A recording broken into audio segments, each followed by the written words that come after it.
Sometimes the most devastating wounds aren't the ones you can see. They're the ones that cut straight through your honor, your reputation, and everything you've sacrificed for your country. Imagine spending years in the most elite military unit in the world, only to have strangers question whether you ever served at all. This is the story of a man who faced his greatest battle, not in the mountains of Afghanistan or the deserts of Iraq, but in the parking lot of a small American town, where his entire military career was called into question by people who had never worn the uniform. What happened next would prove that sometimes the most powerful weapon isn't a rifle or a bomb. It's the quiet words of someone who knows the truth. This is a story about honor, under fire, the brotherhood that transcends rank, and how a single moment can restore a warrior's faith in humanity. Marcus Rivera never thought he'd have to prove his service to his country in a Walmart parking lot on a Tuesday afternoon in small-town Ohio. But there he stood, facing three men who had cornered him near his pickup truck, their voices growing louder with each accusation they hurled at him. "You're a fraud," spat the tallest of the three, a man in his 40s wearing a faded Marine Corps t-shirt. "I can tell just by looking at you." "You never served a day in the teams." Marcus felt his jaw tighten, but he kept his voice calm. At 34, he had learned to control his reactions, a skill hammered into him during years of training that most people couldn't even imagine. His weathered hands, scarred from countless operations, gripped his truck keys a little tighter. "I'm not looking for trouble," Marcus said quietly, his dark eyes steady as they met the accuser's glares. "I just came here to pick up some groceries." The confrontation had started innocuously enough. Marcus had been walking toward the store when he heard someone behind him call out, "Hey, Navy!" He turned to see the three men approaching, and initially thought they might be veterans themselves, perhaps recognizing something in his bearing, or the small seal trident pin on his baseball cap. But their intentions quickly became clear. The second man, shorter but stockier, stepped closer. "We've been watching you around town, playing the hero, wearing that pin like you earned it. But we know better."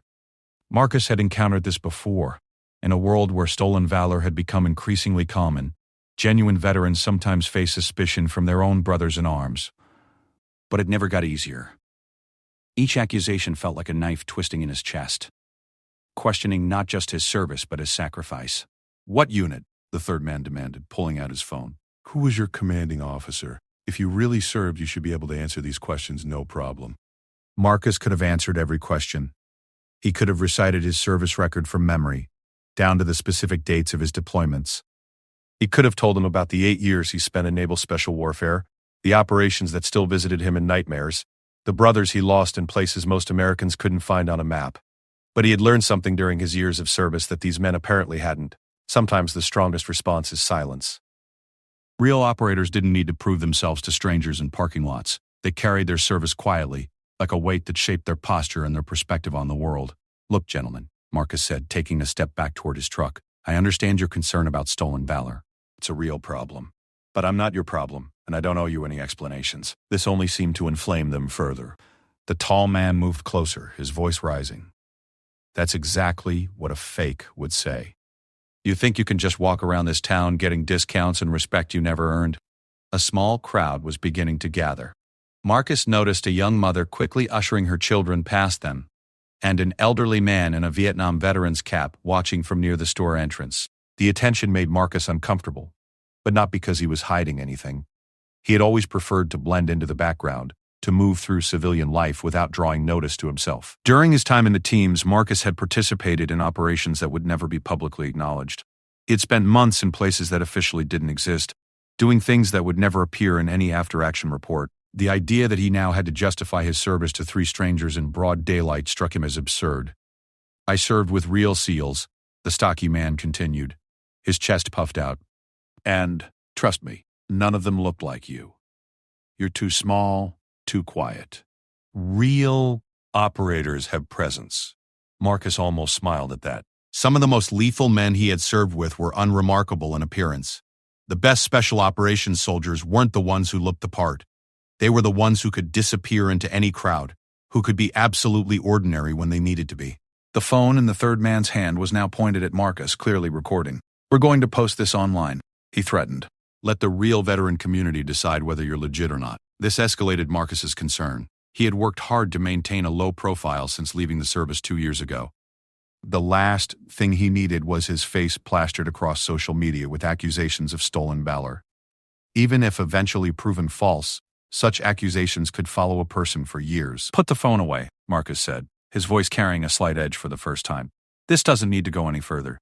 But they were emboldened now, feeding off each other's energy and the attention from the growing crowd of onlookers. The tall man stepped even closer, close enough that Marcus could smell the alcohol on his breath. "Make us," he challenged. Show us what a tough guy SEAL would do. Marcus recognized the trap. These men wanted him to react, to give them the confrontation they were looking for. Any physical response would only confirm their narrative. Either he was a fake who couldn't back up his claims, or he was an unstable veteran who resorted to violence. There was no winning move except patience. But patience had its limits, especially when his honor was being questioned so publicly. Marcus felt the familiar tightness in his chest, the same feeling he'd experienced in hostile territory when the mission was going sideways and he had to make split-second decisions that could mean life or death. "I'm going to walk away now," Marcus said, reaching for his truck door. "This conversation is over." Running away, just like a fake would do, the stocky man taunted. Real SEALs don't back down. That stopped Marcus in his tracks. He turned slowly, and for the first time, the three men saw something in his eyes that made them unconsciously step back. It wasn't anger or aggression, it was something colder, more controlled. It was the look of a man who had seen things that existed beyond their understanding. "Real SEALs," Marcus said quietly, "know when to fight and when not to. Real SEALs understand that not every battle is worth fighting, especially against people who wouldn't understand what real service looks like if it was explained to them with pictures and small words." The crowd around them had grown larger, and Marcus could hear murmured conversations. Some people were clearly enjoying the confrontation while others looked uncomfortable. He noticed the elderly veteran had moved closer, his weathered face showing concern. The man with the phone continued recording, now narrating for his audience. "We've got another fake SEAL here, folks. When confronted, he can't provide any proof of his service. This is exactly the kind of stolen valor we need to expose." Marcus felt a familiar weight settle over him, the same resignation he'd experienced when missions went bad despite careful planning. Sometimes you found yourself in situations where there were no good options, only less bad ones. He had walked away from confrontations before, but never when his service record was being questioned so publicly. The truth was, Marcus did carry proof of his service. In his wallet was his DD 214, his discharge papers that clearly showed his 8 years in naval special warfare. He could have ended this confrontation in 30 seconds, but producing those papers felt like capitulation, like giving in to the demands of people who had no right to make them. More importantly, it felt like a betrayal of the quiet professionalism that had been drilled into him during his years in the teams. Real operators didn't wave their credentials around. They didn't need to prove themselves to anyone except the men they served alongside. But as the crowd grew and the accusations became more heated, Marcus began to wonder if his principles were worth the potential consequences. His reputation in this small town, where he was trying to build a new life, was being destroyed in real time. The recording would likely be online within hours, shared across veteran groups and social media platforms. The tall man seemed to sense Marcus's internal struggle and pressed his advantage. "Last chance. Fake. Either prove you served or admit you're a fraud. Those are your only options." Marcus looked around at the faces watching him. Some curious, some judgmental, some sympathetic. He thought about the men he had served with, the brothers who would never come home to face questions like this. He thought about the missions they had completed in silence, without recognition or glory, because that was what the job required. And in that moment, standing in a parking lot, thousands of miles from any battlefield, Marcus Rivera faced the hardest decision of his civilian life. Everything he had worked for, everything he had sacrificed, was being reduced to a confrontation with three strangers who thought they had the right to judge his service. The weight of their stares, the pressure of the moment, and the injustice of the situation all pressed down on him, like the crushing depths he had once navigated in diving missions. But just as he had learned to stay calm in those dark waters, Marcus forced himself to breathe slowly and think clearly. Whatever happened next would define not just this moment, but how he carried himself forward in his new civilian life. The decision he made in this parking lot would echo far beyond this single afternoon, affecting how he saw himself and how his community saw him. The three men waited for his response, their phones still recording, their accusations still hanging in the air like smoke from a battlefield. And Marcus Rivera, 8-year veteran of the Navy SEALs, prepared to make a choice that would change everything.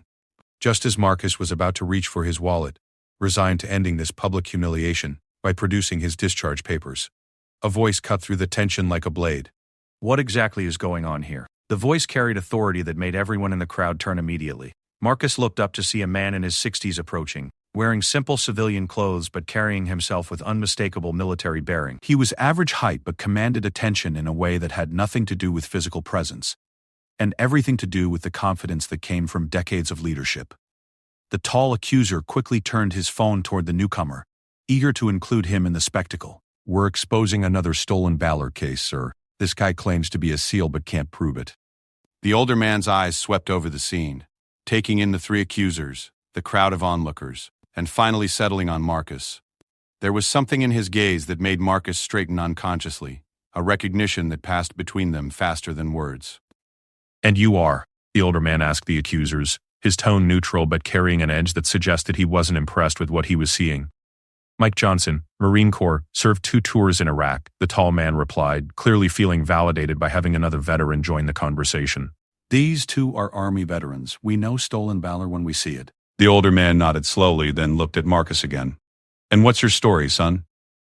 Marcus felt the familiar weight of military protocol kicking in, even though he couldn't quite place why this man seemed to command such automatic respect. "I served 8 years, sir. Special warfare. I'm not looking for any trouble." 8 years, the older man repeated thoughtfully. "What teams?" "SEAL Team 3, then 5, Marcus replied automatically, then caught himself. He was doing exactly what he had refused to do moments earlier, providing details of his service to satisfy someone else's curiosity. But something about this man was different. The 3 accusers seemed to sense it too, their aggressive confidence wavering slightly as the older man continued his quiet questioning. "Time frame?" he asked Marcus. 2011 to 2019, sir." "Iraq? Afghanistan?" "Both. Multiple deployments." The older man nodded again, then turned to the 3 accusers. "And what makes you so certain this man is lying about his service?" Mike Johnson, the apparent leader of the group, stepped forward eagerly. "He doesn't look right for one. Too small, too quiet. Real SEALs have presence. Plus, when we asked for proof, he refused to provide any. That's classic stolen valor behavior." "I see." The older man's expression remained neutral. "And in your military experience, how many Navy SEALs have you actually served with?" The question hung in the air like a challenge. Johnson shifted uncomfortably. "Well, not directly with, but I know the type. I've seen them in movies and documentaries. They're different." "Movies and documentaries," the older man repeated slowly. "I see." Marcus watched this exchange with growing curiosity. Whoever this man was, he was systematically dismantling the accuser's credibility without raising his voice or making any direct threats.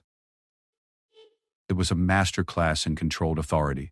The crowd had grown larger now, with people stopping their shopping to watch the drama unfold. Marcus noticed that several onlookers were filming with their phones, and he wondered how many different versions of the story would be circulating online by evening. "Tell me," the older man continued, addressing all 3 accusers, "what do you know about Naval Special Warfare selection and training?" Everyone knows about Hell Week and Bud/S. It's the toughest training in the military. Is it? The older man seemed genuinely curious. "And what happens after Bud/S?" The 3 men exchanged glances, clearly less confident now. "More training," Johnson said vaguely. "Advanced stuff. How long does the entire pipeline take from start to finish before someone is considered fully qualified?" Silence. The accusers had clearly run out of knowledge to draw from, and their certainty was cracking under the weight of questions they couldn't answer. Marcus found himself impressed despite his frustration with the entire situation. This stranger was doing something that Marcus's own quiet dignity couldn't accomplish. He was exposing the accuser's ignorance without directly defending Marcus or making any claims about his own background. "Here's what I find interesting," the older man continued, his voice still calm, but carrying more steel now. "You 3 claim to know enough about Navy SEALs to identify fake ones, but you can't answer basic questions about their training pipeline. You're basing your accusations on stereotypes from Hollywood and your own assumptions about what a special operations soldier should look like." "Now wait a minute," Johnson protested, but the older man held up a hand that somehow commanded immediate silence. "I'm not finished. The authority in his voice was unmistakable now, and Marcus realized that this man had spent decades having his orders followed without question. You've publicly humiliated this man based on nothing more than your own prejudices. You've potentially damaged his reputation in this community. And you've done it while filming, presumably to spread your accusations online. The weight of the older man's words was settling over the crowd. Marcus could see some of the onlookers looking uncomfortable now, perhaps realizing they were witnessing an injustice rather than entertainment. But here's what really bothers me, the older man continued. Real veterans don't ambush other veterans in parking lots. Real veterans understand that service comes in many forms, and that the most dangerous men are often the ones who don't need to advertise their capabilities. Real veterans give each other the benefit of the doubt until proven otherwise. Johnson tried to rally his position. We're just trying to protect the honor of real veterans. Stolen valor is a serious problem. You're absolutely right that stolen valor is a serious problem, the older man agreed. But so is falsely accusing genuine veterans. So is creating a climate where real service members feel they have to carry their DD-214s everywhere they go just to prove their worth to strangers. Marcus felt something loosening in his chest, a tension he hadn't realized he'd been carrying not just today but for months. This stranger was articulating everything Marcus had felt, but couldn't find the words to express. Now, the older man said, turning slightly toward Marcus, I'm going to share something with you that might change your perspective. He reached into his back pocket and pulled out a worn leather wallet. From it, he extracted what looked like a military ID card and held it where everyone could see it. My name is General William Hayes, United States Army, retired. I spent 32 years in the military, including significant time working with Special Operations Command. I've worked with Navy SEALs on more occasions than I can count. The revelation hit the crowd like a physical force. Johnson and his companions went pale, suddenly understanding that they had been lecturing a general about military protocol and veteran recognition. Marcus felt his own posture straighten automatically. A general.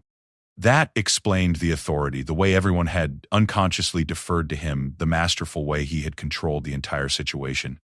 And I want you to understand something, General Hayes continued, his voice carrying the weight of decades of command experience.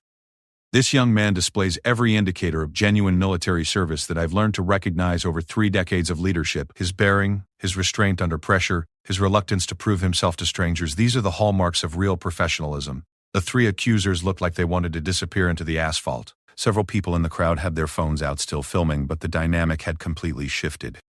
What had started as a potential stolen valor confrontation had become a lesson in military respect and protocol. More importantly, General Hayes said, stepping closer to Marcus, I want you to know that men like these 3 don't represent the veteran community any more than protesters represent the entire civilian population. Most veterans understand that service speaks for itself. Marcus felt emotion threatening to overwhelm him. For 2 years, he had carried the weight of transitioning to civilian life largely alone. He had dealt with the nightmares, the hypervigilance, the sense of disconnection from a world that seemed focused on trivial concerns while he carried memories of life and death decisions. But in this moment, being publicly defended by a general who had never met him before, Marcus felt something he hadn't experienced since leaving the teams. He felt like part of a brotherhood again. Thank you, sir, Marcus managed, his voice rougher than he intended. General Hayes studied him for a moment, and Marcus had the distinct impression that he was being evaluated by someone who had spent decades reading men under pressure. What's your name, son? Marcus Rivera, sir. Well, Marcus Rivera, I hope these gentlemen will apologize for their behavior and move along so we can all get on with our day. The 3 accusers were already backing away, their earlier bravado completely deflated. Johnson mumbled something that might have been an apology before hurrying toward the store entrance, his companions following quickly behind. The crowd began to disperse as well, the drama having reached its conclusion.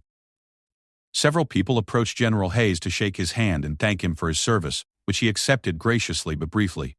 Marcus stood by his truck, still processing what had just happened. In the span of 15 minutes, he had gone from being publicly humiliated to being defended by a general. It felt surreal, like something that happened to other people in stories rather than real life. But as he watched General Hayes finish his conversations with the well-wishers, Marcus realized that this encounter was about something larger than just clearing his name. It was about the invisible bonds that connected veterans, the way genuine service members recognized and protected each other, even across branches and generations. When the crowd had finally dispersed, General Hayes walked back over to Marcus's truck. How are you holding up, son? Still processing, sir, Marcus admitted. I can't thank you enough for what you just did. General Hayes waved off the thanks. That's not why I intervened, and that's not why I want to talk to you now. Marcus looked up, curious. I want to talk to you, the general said quietly, because I recognize something in you that concerns me, and I think there are some things you need to hear. General Hayes gestured toward the small diner across the parking lot. Buy you a cup of coffee? I think we should talk. Marcus hesitated. His instinct was to politely decline, to retreat to the solitude that had become his default since leaving the service. But something in the general's manner suggested this wasn't really a request. Yes, sir, Marcus replied, following the older man across the lot. The diner was mostly empty, the lunch rush having passed and dinner still hours away. They took a booth in the back corner, where General Hayes positioned himself with his back to the wall and a clear view of the entrance. Marcus noticed the positioning and automatically took the seat across from him, falling into the same tactical awareness that had kept him alive overseas. You're carrying it heavy, General Hayes said without preamble once their coffee had been served. Marcus looked up, startled by the directness of the observation. Sir? The weight, the disconnect, the sense that you're living behind glass watching civilian life happen around you but not really participating in it. The general's eyes were kind but penetrating. Everything? I've seen it in hundreds of men over the years. The question is, what are you doing about it? Marcus felt exposed in a way that had nothing to do with the earlier confrontation. This man he'd known for 20 minutes was reading him like an open book. Are you? General Hayes took a sip of his coffee, his gaze never leaving Marcus's face. Because what I saw out there wasn't a man managing. It was a man who's isolated himself so completely that a confrontation with three idiots nearly broke him. The words hit harder than Marcus expected. He felt his jaw tighten, a defensive response rising automatically. With respect, sir, you don't know anything about my situation. You're right, I don't, General Hayes agreed. So tell me. And somehow in that small diner booth with a general he'd never met asking simple questions, Marcus found himself talking. He talked about the transition from military to civilian life, about nights spent staring at the ceiling because sleep brought dreams of missions gone wrong. He talked about the hypervigilance that made grocery shopping an exercise in tactical awareness, about the way sudden noises made him reach for weapons that weren't there. He talked about the isolation, the sense that he was surrounded by people who had no concept of what he'd experienced, who worried about traffic jams and television shows, while he carried memories of decisions where hesitation meant death. The hardest part, Marcus found himself saying, is the meaninglessness of it all. Out there, everything mattered. Every decision, every action had consequences that rippled out beyond yourself. Here, it's all trivial. General Hayes listened without interruption, occasionally nodding but mostly just letting Marcus speak. When Marcus finally stopped, the silence stretched between them for a long moment. How long since you've talked to another veteran?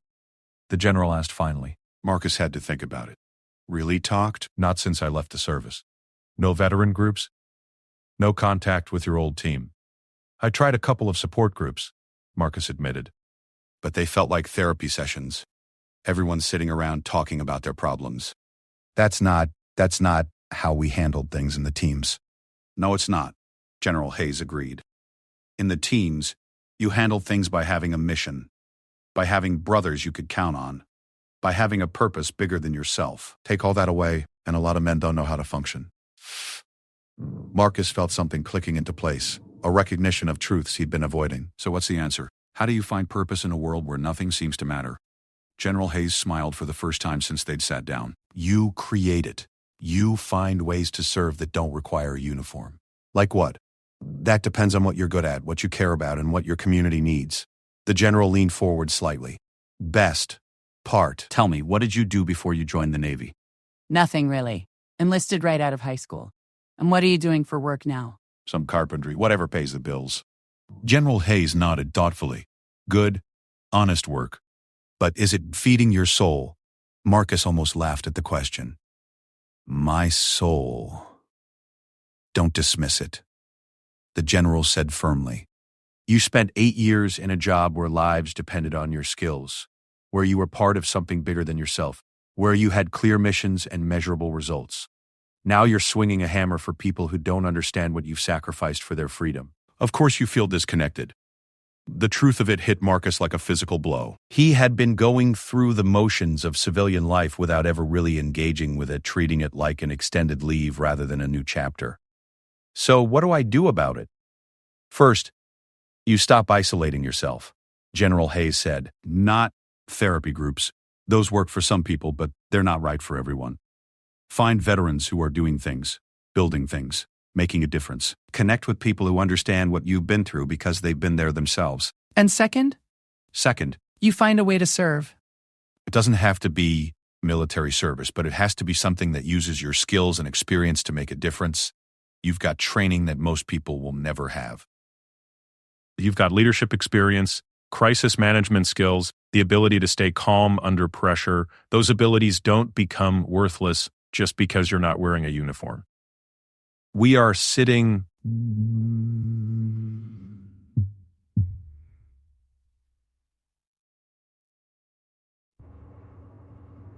Marcus thought about this, trying to imagine what that might look like in practice.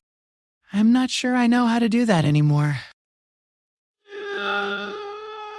You just proved it 20 minutes ago. When those three men were attacking your reputation, you stayed calm, you assessed the situation, you chose not to escalate when escalation would have made things worse. Those are exactly the skills I'm talking about. But I was ready to give up. If you hadn't shown up, if I hadn't shown up, you would have handled it, the general interrupted. Maybe not the way you wanted to, but you would have handled it.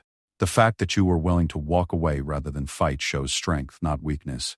Marcus felt something shifting inside him. A loosening of the tight control he'd maintained over his emotions since leaving the service. For the first time in months, he felt like someone understood, not just what he'd been through, but what he was struggling with now. There's something else, General Hayes said, his voice taking on a more serious tone. Something I want you to understand about what happened out there. Marcus looked up, waiting. Those three men who confronted you, they don't represent the veteran community any more than criminals represent all civilians. But they represent something that's become a real problem in our society. The stolen valor thing? No, something bigger than that. The weaponization of service. The idea that military service gives someone the right to police other people's patriotism, other people's respect for the flag, other people's worthiness. General Hayes shook his head. That's not what we served for. Marcus hadn't thought about it that way, but he could see the general's point. So what do we do about it? We model what real veterans look like. We show quiet professionalism instead of loud rhetoric. We build instead of tearing down. We include instead of excluding. The general paused, then leaned forward. And we watch out for each other. They sat in comfortable silence for a moment, the weight of the conversation settling between them. Marcus felt like he was seeing his situation from a completely different angle, understanding for the first time that his struggles weren't a personal failing but a common challenge that many veterans faced. I'm going to give you something, General Hayes said, reaching into his wallet again. He pulled out a business card and wrote something on the back. This is the contact information for a group I'm involved with. We're all veterans, different branches, different eras, but we're all working on projects that matter.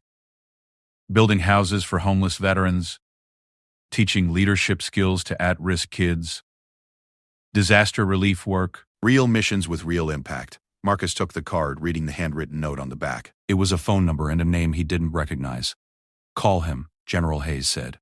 Tell him I sent you. Don't think about it. Don't analyze it. Just call. You need to be around people who understand what you've been through and who are channeling their experience into something positive.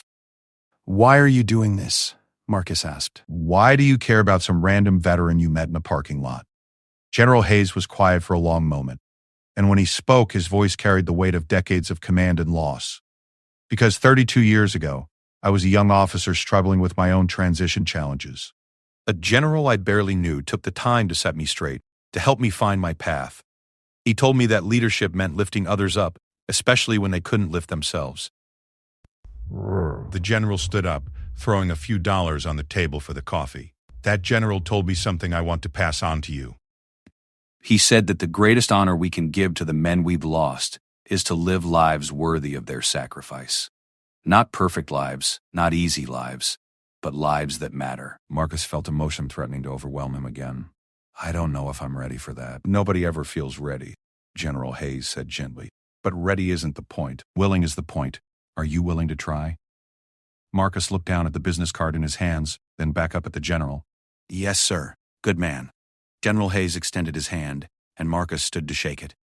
One more thing. What happened out there today, that wasn't about proving your service to strangers. That was about remembering your service to yourself. Don't let anyone make you forget what you've earned the right to carry. As they walked back across the parking lot, Marcus felt something he hadn't experienced in 2 years. Hope. Not just hope that things might get better, but hope that he might find a way to make them better. At their trucks, General Hayes paused. You know what the real tragedy would have been out there? What's that, sir? If a genuine American hero had walked away believing those idiots were right about him. If you had started doubting your own service because 3 strangers who've never faced what you faced decided to judge you. The general's voice was firm. Never let anyone else define your worth, son. You've earned the right to stand tall. As General Hayes drove away, Marcus stood by his truck holding the business card, feeling like the world had shifted on its axis. The parking lot looked the same, the Walmart looked the same, but everything felt different. He pulled out his phone and looked at the number on the card. Then, without allowing himself to think too much about it, he dialed. The phone rang twice before a voice answered. "This is Steve." "Hi," Marcus said, his voice steadier than he'd expected. "My name is Marcus Rivera. General Hayes told me to call you." There was a pause, then a warm laugh. "Well, I'll be damned. Another one of Bill's strays. How soon can you meet?" As Marcus arranged to meet Steve the following evening, he realized that the confrontation that had started as the worst part of his day might have turned into the best thing that had happened to him since leaving the service. Sometimes, he thought, as he finally headed into Walmart to get those groceries, the most important battles weren't the ones you fought with enemies. Sometimes they were the ones you fought with yourself, with isolation, with the sense that your service and sacrifice no longer mattered. And sometimes, when you were ready to surrender, a general appeared in a parking lot to remind you that the fight wasn't over. It had just changed fronts. Marcus Rivera, 8-year veteran of the Navy SEALs, walked into that store, standing a little straighter than he had in months, carrying himself like a man who remembered what he had accomplished and was ready to accomplish more.